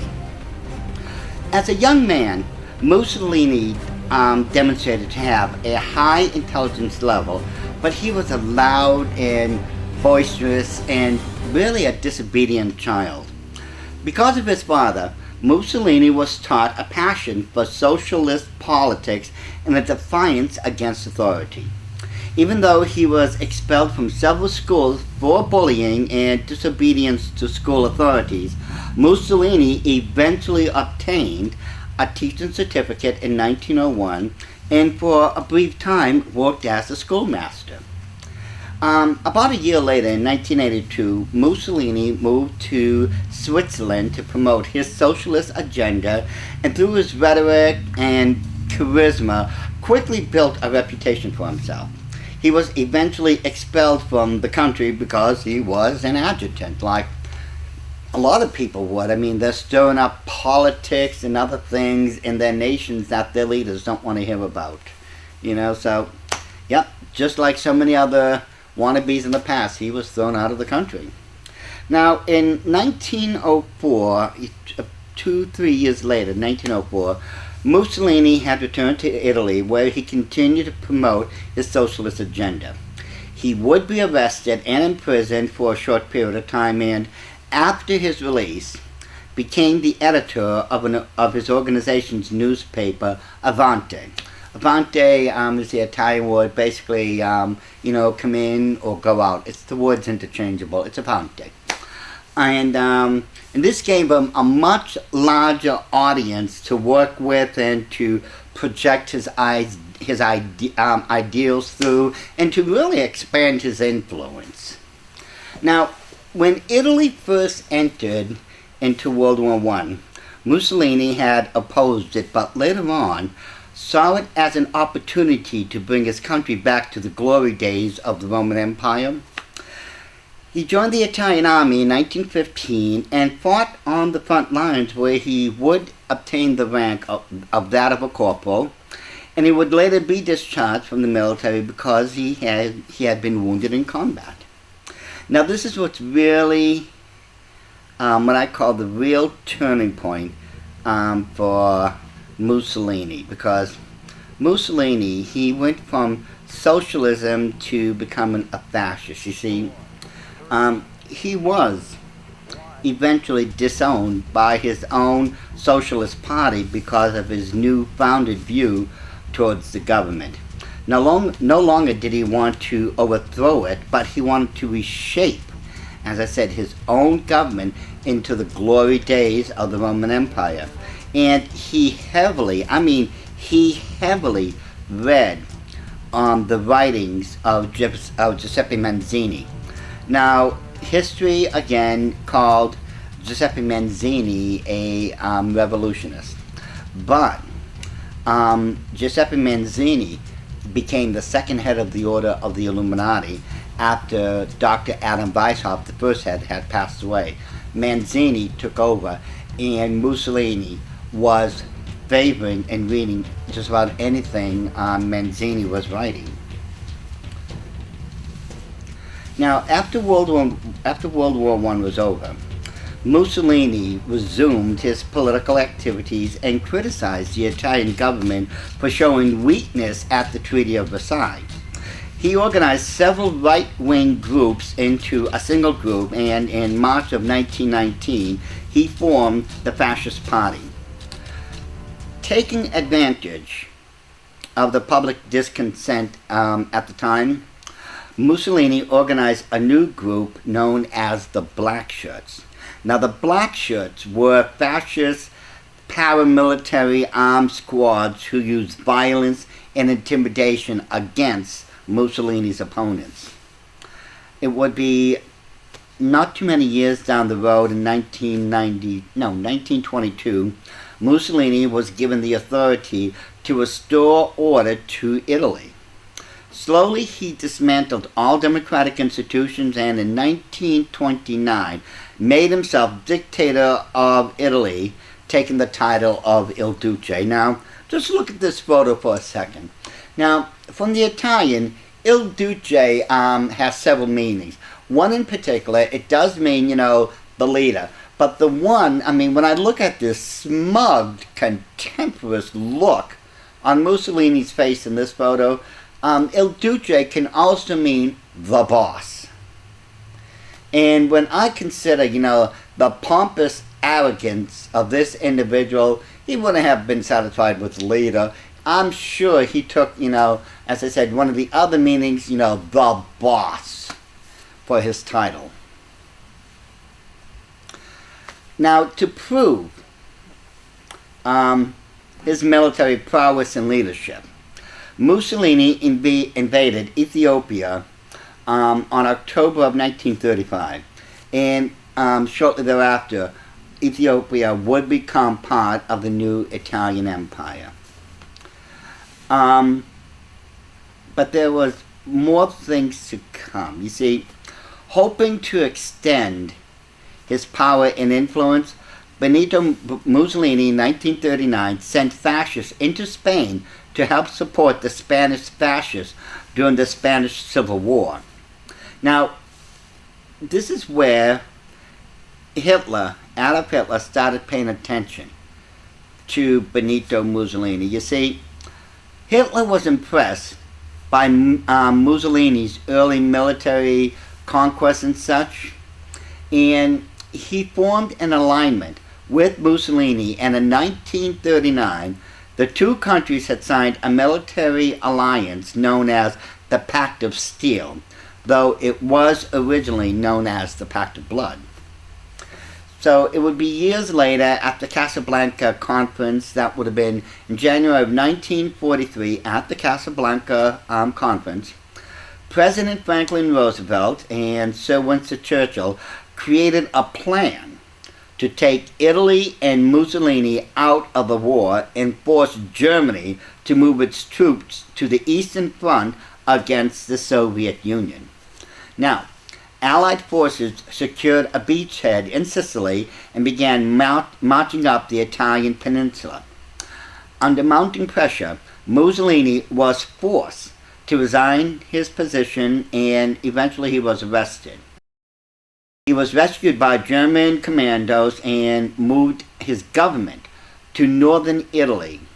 But on June 4th, 1944, Rome was liberated by Allied forces who marched on the capital there to take control of Italy.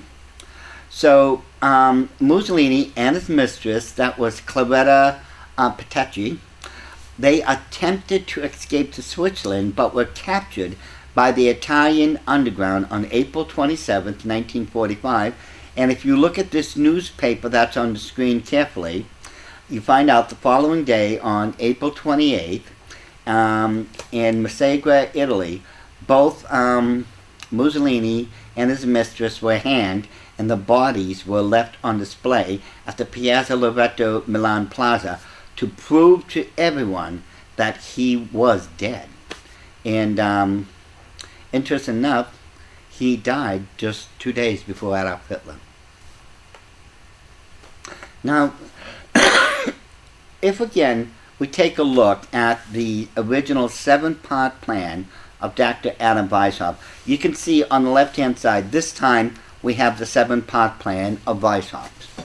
On the right-hand side, you can see it says, fascism replaced ordered government, and that it was seen as a third way. It rested somewhere in between laissez-faire capitalism and communism. Now, this fits in perfectly with the first part of Weishaupt's 7-part plan, and that was to abolish all ordered government. In other words, get rid of all the old ordered governments. We're going to put in what we think is the correct form of government. And that's exactly what Mussolini had done. If you look at another comparison, on the left-hand side, you see where Mussolini wanted to abolish all private property. Well, I should say Weishaupt. And on the right-hand side, you find out that private property was allowed under fascism so long as it didn't interfere or conflict with the interests of the state. So you can see private property was a sort of like a teeter-totter thing. You had to be very careful to find a balance or you'd lose it all.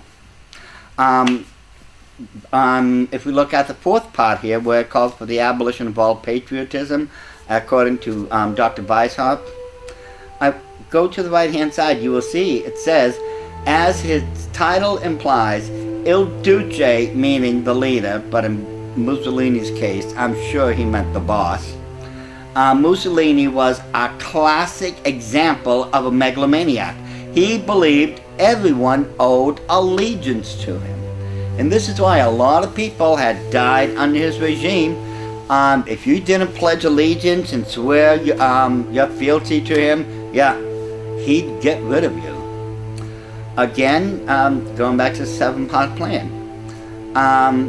Part 5 was where Dr. Adam Weishaupt called for the abolition of all religion.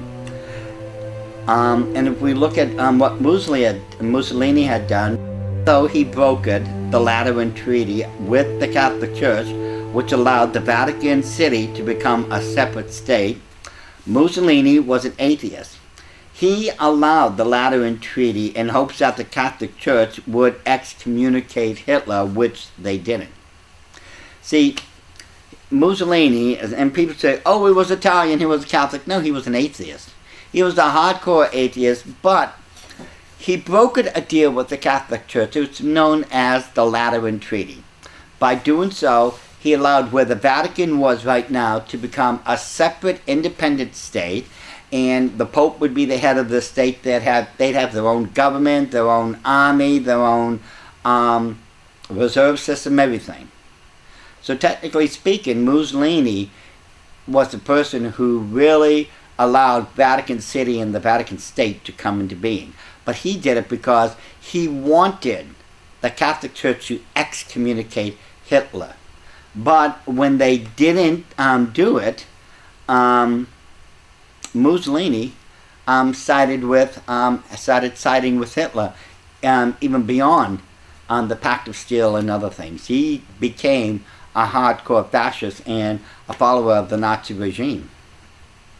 We look at the 7th part of Dr. Adam Weishaupt's 7-part plan at the bottom on the left-hand side. It calls for the creation of a new world order. Now on the other side, Mussolini wanted a new world order under the form of a revised Roman Empire. This, like so many of his other beliefs, fit in perfectly with the plans of the Illuminati. And it was these things that allowed Mussolini to stay in power through the Illuminati. But, as it says, eventually World War II would come and go. Mussolini would be killed, and so would his mistress. But you can see how Mussolini was following the dictates, the plans of the Order of the Illuminati. And so will the next dictator as we go along in this series. You will find out that every single dictator who's ever risen to any serious power or prominence were all following the 7-part plan of the Illuminati towards the creation of a new world order.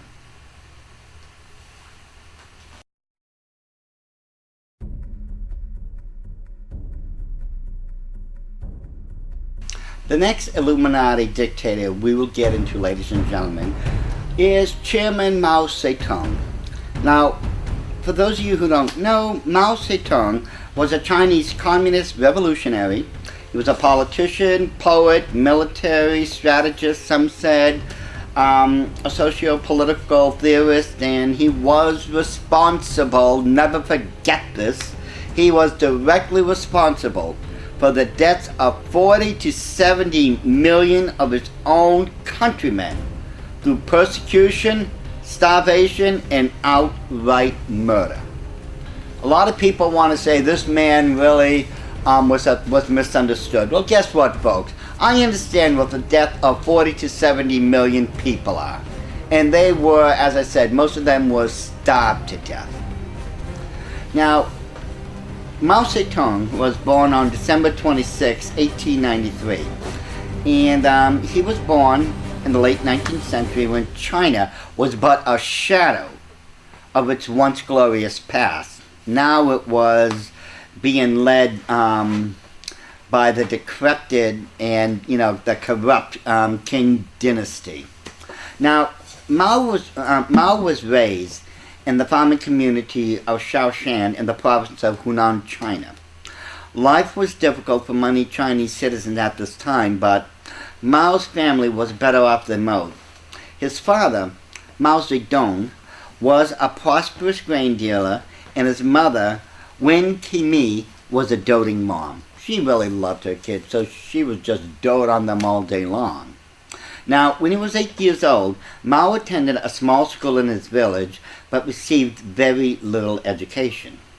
By the time he was 13, he was working full-time on his family 3-acre fields, but was increasingly growing restless and ambitious. He was growing up, and it seemed 3 acres of farm just wasn't keeping his attention anymore. So by the time he was 14 years old, Mao's father had arranged a marriage for him, but he never accepted it. He left his home when he was 17 years old and enrolled in a secondary school in Changsha, the capital of Hunan province. In 1911, the Xinhua Revolution began against reigning monarchy, the Qing dynasty. Mao joined the Revolutionary Army and the Kuomintang, the National Party. Led by Chinese statesman Sun Yat, the Kuomintang overthrew the monarchy in 1912 and founded the Republic of China. Now, like so many young people of his day and age, Mao was motivated on by the promise of a new future for China and for himself. He thoroughly enjoyed the political and cultural change that had been sweeping over his country. It was in 1923, not too many years later, Chinese leader Sun Yat-sen began a policy of active cooperation with the Chinese communists. Mao Zedong had supported both the Kuomintang and the Communist Party, but over the next few years he adopted Leninist, the Leninist ideas of, Vladimir Lenin, and believed that appealing to the farming peasants was the key to establishing communism in Asia. He rose up through the ranks of the party as a delegate assemblyman and then to an executive position in the Shanghai branch of the party. So I think it was 2 years later, that's March of 1925, Chinese President Sun Yat-sen died, and his successor, Chiang Kai-shek, I'm sure many of you remember Kai-shek, he became the chairman of the Kuomintang. Now, unlike his predecessor, Chiang was more conservative and traditional. In April of 1927, Chiang broke the alliance and began a violent purge of the communists and imprisoned or killed them. He was purging out all the old communists. And for over 20 years, a power struggle broke out between the communists and Chiang Kai-shek, and this went on, and they fought on, until, October 1st, 1949, and interesting enough, Tiananmen Square in Beijing. The victor over his enemies, Mao Zedong, who led all this and eventually just defeated everyone who stood in his way, he announced the establishment of the People's Republic of China, and he became the chairman over the People's Republic of China. It was a long, hard battle. As I said, this took place over 20 years.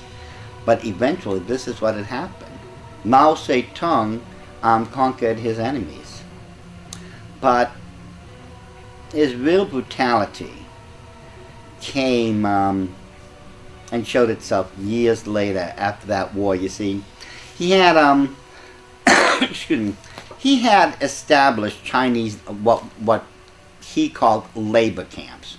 You and I would know them by any other name as a concentration camp, but as a revolutionist, Mao Zedong was in his element, But as I said before, as a leader, oh, ladies and gentlemen, he was a dismal failure. He really was. When he couldn't get his ideas or his reforms done through persuasion, he would use coercion and violence and terror, and many of those people who just didn't want to cooperate with him, they just literally was thrown into these labor camps. And the sad part of it, ladies and gentlemen, I know this may be hard to believe, but those labor camps exist to this very day. A lot of the things that had been done in the past, they're still going on in the present here in China. There's no doubt of it. Now, like so many of the other dictators before him, to prove he was a great leader and intellectual, Mao instituted a program known as the Great Leap Forward in 1958. This program was an attempt to increase the agricultural and industrial production of China. Large agricultural communes were established, and each family would receive a share of the profits and a small plot of land. Early reports indicated the program had some promise to it, but the Great Leap Forward became an unmitigated disaster. It was started in 1958, and between the years 1959 through 1961, over 40 million Chinese citizens had died of hunger in just 2 years. Whole villages literally died of starvation, but no one was brave enough to confront Mao Zedong and tell him of this disaster. Now, eventually, and this Great Leap Forward had a major part to play with this, but Mao was quietly pushed to the sidelines, and his rivals took control of the country. Now, while he waited for his return, a supporter of his, Lin Bao, put together in a book the writings of Mao, which was called Quotations from Chairman Mao, or what is now known as the Little Red Book. You see, it was Lin Bao, who happened to have been a fan, if you want to call him that, of Mao Zedong, and actually put together this red book for him. And oddly enough, even after the death of 40 million Chinese people, oddly enough, this book ended up in millions of Chinese homes.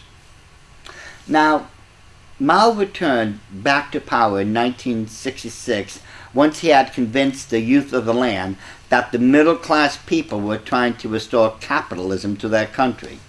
As a result, Mao's youthful followers formed what's known as the Red Guard and led a mass purging of, shall we say, undesirables.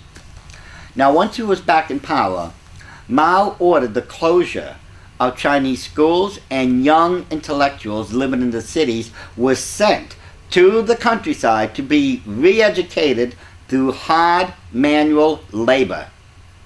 The revolution destroyed much of China's traditional cultural heritage, as well as creating general economic and social chaos in the country. But it was during this time that Mao's, shall we say, cult of personality grew to immense proportions.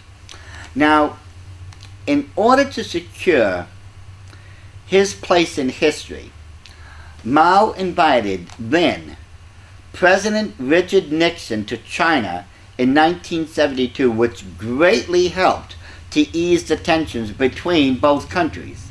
This act aided tremendously in elevating China as a prominent player on the world scene. On September 18, 1976, at 82 years old, Chairman Mao had died due to complications of Parkinson's disease. Some would call him a political genius, but in reality, and as far as I'm concerned, he was a tyrant. He was ruthless to those who disagreed with him, and he was directly responsible for the deaths of more than 40 million of his own countrymen. Now, I don't care who wants to call him such a great political strategist, or a great leader, or a great poet. Ladies and gentlemen, this guy was just another puppet of the Illuminati, and he cared nothing about anyone except for himself. As I said, he was personally directly responsible for the deaths of 40 million of his own countrymen. So don't tell me this guy was some type of saint, because in reality he was more of a sinner. That being said, ladies and gentlemen, we will move on to the next dictator of the Illuminati.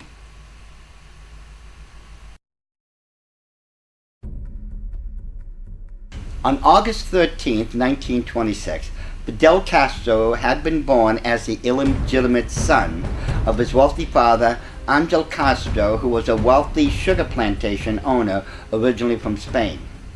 Fidel would be educated in private Jesuit boarding schools because he was recognized as an intellectually gifted child. But he really was more interested in sports than he was in his studies. When he was 17 years old, Fidel Castro attended the College of Belen, played soccer, and pitched for his school's baseball team. After his graduation in 1945, Castro entered law school at the University of Havana and soon became swept up in the political climate of Cuban nationalism, anti-imperialism, and socialism. A number of years later, by the time he earned his degree in 1950, Castro had already led the Law Students Federation, became a founding member of a new liberal reformist party, and became involved in two foreign country uprisings. One was in Colombia, and the other was in the Dominican Republic.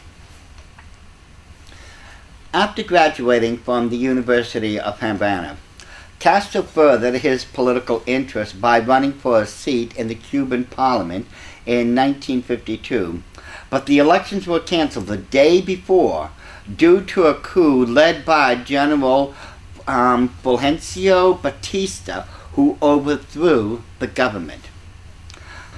Along with fellow member of the Orthodoxo Party, who expected to win in the 1952 election, Castro and 150 supporters organized an insurrection and attacked the Moncada military barracks on July 26, 1953. It failed, and Castro was captured, tried, convicted, and sentenced to 15 years in jail. 2 years later, he was released under an amnesty deal with the Batista government. Now, after his release in 1955, Castro went to Mexico, where he met Ernesto Che Guevara and devised a new strategy to overthrow Batista using guerrilla warfare. On December 2, 1956, Castro returned to Cuba with a boatload of 81 insurgents near the eastern city of Manzanillo.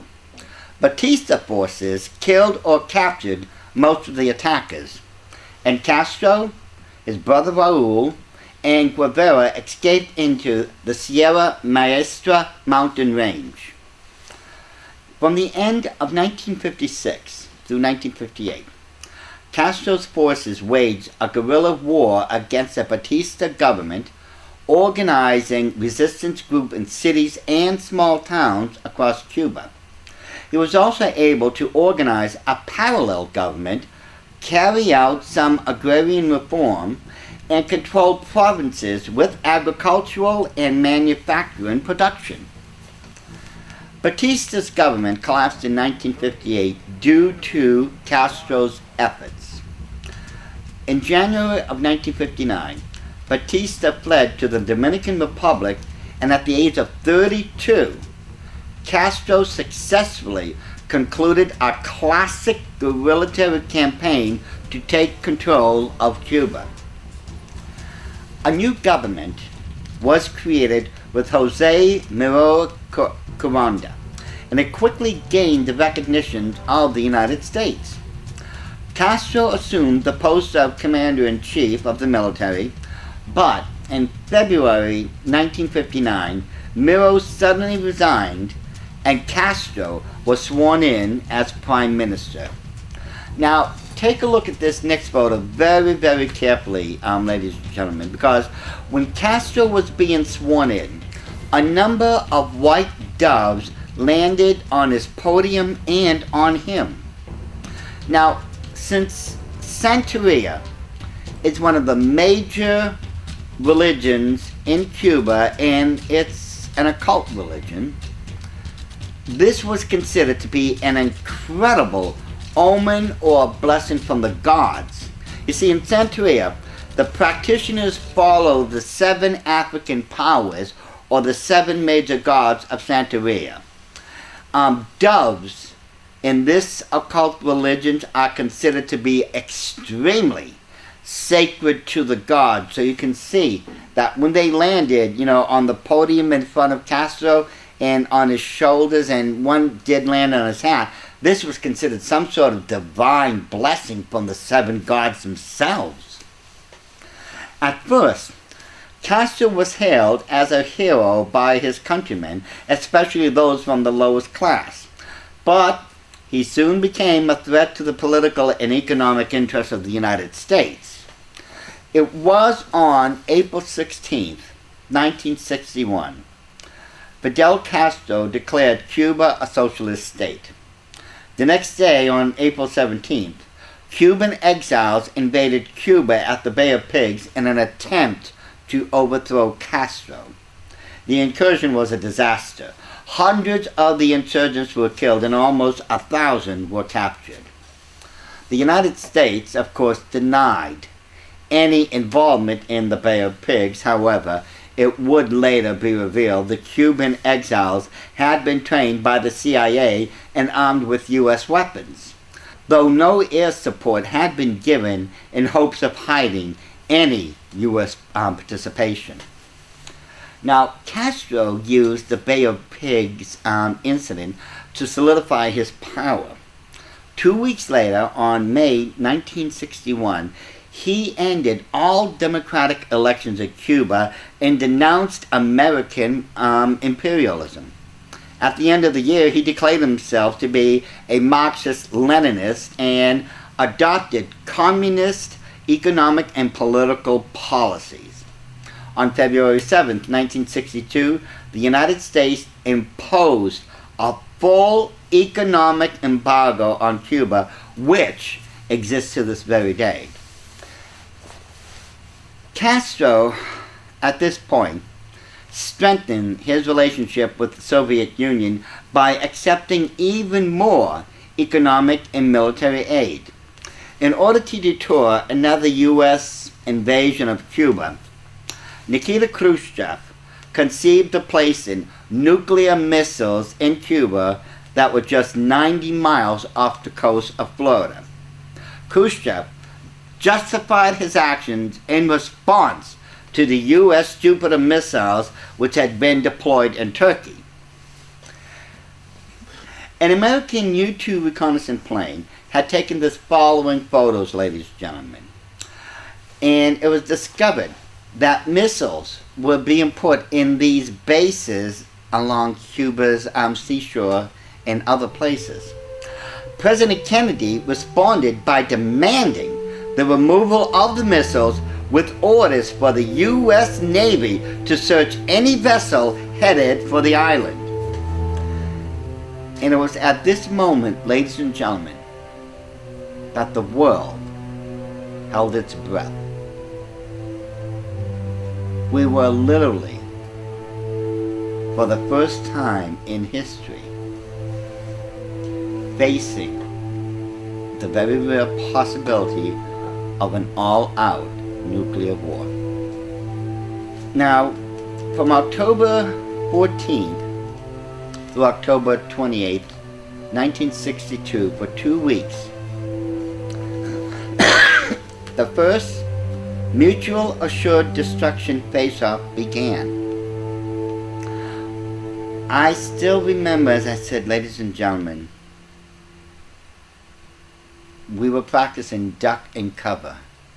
And I can't help but think to myself, what were the school children in Cuba thinking at the time?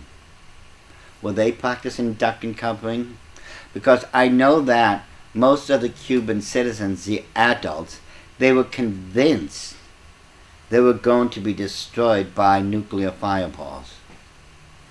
I just can't help but wonder, when I was a child back in those days, I wonder what the Cuban children were thinking themselves. Convinced that America was going to attack Cuba, Castro wrote a letter to Nikita Khrushchev advising him to attack America first. This horrified the Soviet premier, and he wrote back saying that he understood Castro's reasoning, but launching a nuclear first strike against the United States would not solve anything, but would initiate a thermonuclear world war. For several days, Kennedy and Khrushchev were in secret communications. Khrushchev agreed to remove the missiles in exchange, but the United States public agreed, they had to agree not to invade Cuba. But also, Kennedy was to secretly remove the Jupiter missiles from Turkey.